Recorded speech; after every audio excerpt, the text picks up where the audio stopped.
اسلام میں عورت کے نامحرم سے پردے کے کیا احکامات ہیں، اور یہ بھی بتا رہے کہ برقع پہننا فرض ہے؟ برقع تو فرض نہیں ہے، لیکن ایسی چادر جس میں عورت اپنا چہرہ چھپائے، اپنا سینہ وغیرہ چھپائے اور نمائش نہ ہو اس کے حسن کی، وہ تو فرض ہے، چاہے وہ برقعے کی شکل میں ہو جائے، بڑی چادر کی شکل میں ہو جائے۔ ضروری نہیں ہے کہ برقع، ظاہر ہے برقع تو بعد میں بنایا گیا نا، پہلے تو چادر ہی لوگ لیتے تھے، تو برقع ایک بہتر فارم ہے، وہ بھی سکن ٹائٹ نہیں ہونا چاہیے۔ باقی میرا مسئلہ نمبر 161A اور 161B غد بصر اور یعنی پردے کے احکامات پہ ڈیٹیل 3-4 گھنٹے کی گفتگو ہے، نٹی گٹیز اسی میں نے ڈسکس کی ہیں عورتوں کے حوالے سے۔ تو اسی ضمن میں مردوں کے لیے بتا دیں کہ وہ بھی ان کو کیا کرنا چاہیے، کیونکہ جب بعض اوقات بات کی جاتی ہے عورتوں کے حوالے سے تو پھر ان کا اعتراض ہوتا ہے کہ جی مردوں کے حوالے سے کوئی بات نہیں ہوتی۔ مردوں کے لیے تو میں نے بات کی ہوئی ہے، غد بصر میں نے 161A مردوں پہ کیا ہے، 161B عورتوں پہ کیا ہے۔ پہلے مردوں سے بات شروع کی ہے کہ نگاہیں جھکا کے رکھیں۔ اگر ان کا یہ خیال ہے کہ یہ مرد بھی اب نقاب کرنے شروع کر دیں، تو اس لیے نہیں ہے کہ مرد ایکٹیو ہوتا ہے، عورت پیسو ہوتی ہے، اور عورت کو اللہ نے خوبصورت بنایا ہے، مرد کو اس طرح کا خوبصورت نہیں بنایا۔ یہ انسانوں میں ہی ہے، ویسے جانوروں میں اور فیمیل ہی خوبصورت ہے۔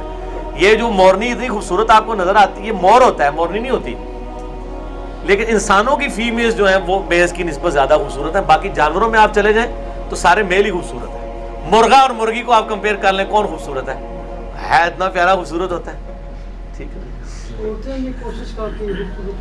اچھا اچھا ٹھیک ہے شاہ جی، ٹھیک ہے شاہ جی، تھوڑی ویڈیو جو دیکھن گے نا کالے پھر پوچھ جانے ساڈا۔ اچھا اگے ٹورو۔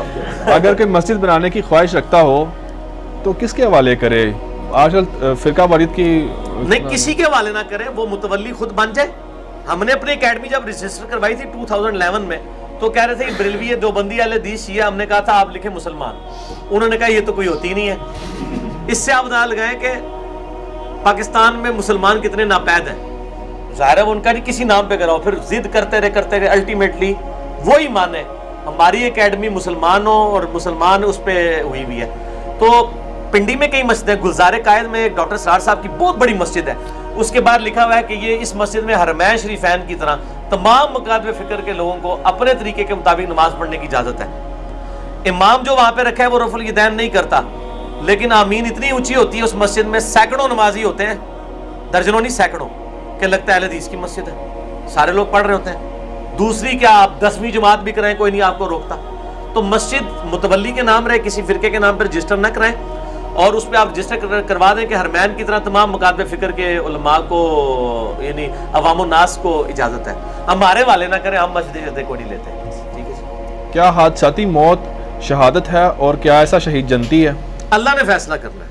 اگر وہ حادثے میں نکلا ہوا ہے چوری کرنے کے لیے، فراڈ کرنے کے لیے، ایئر کریش میں وہ گیا بےایمانی کرنے کے لیے کہیں راستے میں مر گیا، یا وہ چوروں کی طرح بوٹ میں بھاگ رہا تھا افیون کی یا ہیروئن کی اسمگلنگ کرتے ہوئے اور پانی میں ڈوب کے مر گیا، اور بخاری مسلم میں حدیث ہے میری امت میں جو ڈوب کے مرے وہ شہید ہے، اس طرح تو شہید نہیں ہوگا۔ شہید کا فیصلہ اللہ نے کرنا ہے۔ یہ صرف ایک رخ نہیں ہے کہ بخاری مسلم میں حدیث ہے جو طاعون کے مرض سے مر جائے وہ شہید، پیٹ درد سے مر جائے وہ شہید، دیوار کے نیچے دب کے مر جائے وہ شہید، پانی میں ڈوب کے مر جائے وہ شہید، ٹھیک ہے نا جی۔ لیکن بشرطے کہ باقی چیزیں بھی موجود ہیں، اور آپ کے پاکستان میں تو ایک شرط اور بھی چاہیے کہ وہ آپ کے فرقے کا ہو تو شہید ہے، دوسرا مر گیا تو رام موت مر گیا، ظاہر ہے وہ تو یہی کہیں گے۔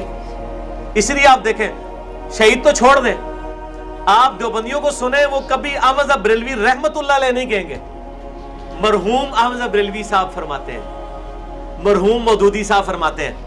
اپنے علماء کے نام لیں گے تو کہیں گے اشرف علی تھانوی رحمہ اللہ۔ بریلویوں کو آپ کتابیں پڑھ کے دیکھیں، ان کے علماء کو سنیں، کبھی نہیں کہیں گے اشرف علی تھانوی رحمہ اللہ، لکھیں گے شیخ اشرف علی تھانوی مرحوم لکھتے ہیں۔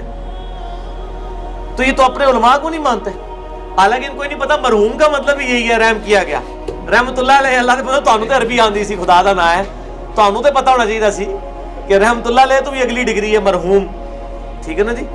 تو وہ ہمارے کہنے سے کوئی نہ رحمت اللہ علیہ بنتا ہے، لعنت اللہ علیہ کوئی بنتا ہے، یہ اللہ نے فیصلہ کرنا ہے، ٹھیک ہے۔ علی بھائی صبح شام، اس لیے میں دیکھیں میں سب کو صاحب کہتا ہوں، میں رحمت اللہ علیہ لگانے والا جھگڑا ہی نہیں کرتا، فلاں صاحب لکھتے ہیں۔ صبح شام یا پھر نماز کے بعد کے اذکار جن کے لیے تعداد مخصوص ہے، اگر وہ انسان ذکر اذکار کرتا ہے اور اس کو ترجمہ نہیں آتا تو کیا وہ اس فضیلت کا حقدار ہے؟ ہاں فضیلت تو ملے گی، لیکن ہم نے اذکار کارڈ کے اوپر ترجمہ اسی لیے چھاپا ہے کہ خدا کے لیے اب رمضان کا مہینہ آ رہا ہے, اتنے قرآن ختم کرنے کی بجائے ایک بار ترجمہ پڑھیں, بار بار پریکٹس کریں, اس کی لذت تو تبھی آئے گی, بہرحال وہ ایک فضیلت تو مل جائے گی. وہ تو الف لام میم کے بارے میں نبی علیہ السلام کی جامع ترمذی میں حدیث ہے, الف لام میم, میں نہیں کہتا یہ ایک حرف ہے بلکہ یہ 3 حرف ہیں, الف الگ حرف, لام الگ, 3, تو اس پہ 30 نیکیاں ملیں گی. حالانکہ الف لام میم کا تو ترجمہ ہی کسی کو نہیں آتا, ترجمے کی وجہ سے ثواب نہیں, لیکن یہ حقیقت ہے کہ ترجمہ ہی اصل ہے تعلیمات میں. یہ سائیڈ بینیفٹ ہے کہ آپ کو قرات کا ثواب مل رہا ہے, ایک خالی ثواب لے رہا ہے, پڑھ رہا ہے ایک نعبد و ایک نستعین ہے, لیکن ساتھ یا علی مدد کہہ رہا ہے, تو اس کا ایک نعبد و ایک نستعین پڑھنا کیا ہوا؟ یہ تو اسی طریقے سے ایک بندہ ڈرائیونگ سیٹ پہ بیٹھا ہوا ہے اور وہ کہہ رہا ہے keep left keep left keep left, اور اسٹیئرنگ رائٹ موڑتا جا رہا ہے, ٹھوک دے گا سامنے والے کو, ٹھیک ہے نا. زبانی کیپ لیفٹ تو نہیں کہنا, باقی انہوں پریکٹس بھی کرنا ہے. ٹھیک ہو گیا. رمضان آ رہا ہے, اس حوالے سے تھوڑا سا ایک میسیج دے دیں عوام الناس کو کہ قرآن ختم کرنے کے چکر میں نا وہ لگے ہوتے ہیں زیادہ سے زیادہ, تو اس کو سمجھ کے پڑھنا زیادہ ضروری ہے. زیادہ ضروری نہیں, سمجھ کے پڑھنا ہی ضروری ہے, یہی کام کریں. اس طرح مہربانی کریں کہ روزانہ کا ایک پارہ قاری صاحب تلاوت کرتے ہیں نا قیام اللیل میں, آپ جناب مغرب سے عشاء ایک پارہ اردو ترجمہ پڑھ دیں, ٹھیک ہے جی. ایک پارہ نہیں پڑھ سکتے, ایک سورت ہی پڑھ لیں, ضروری نہیں کہ پورا قرآن ہی آپ نے کور کرنا ہے رمضان میں. میں آپ کو کہتا ہوں کہ آپ قرآن حکیم کی پہلی اگر 10 صورتیں کور کر لیں جو 10 پاروں کے اوپر محیط ہے, پورے قرآن آپ کو سمجھ آئے گا. ویسے تو سورۃ البقرہ ہی پورے قرآن کا خلاصہ ہے, وہ 2.5 پارے. کچھ تے کرو اللہ دے بندو.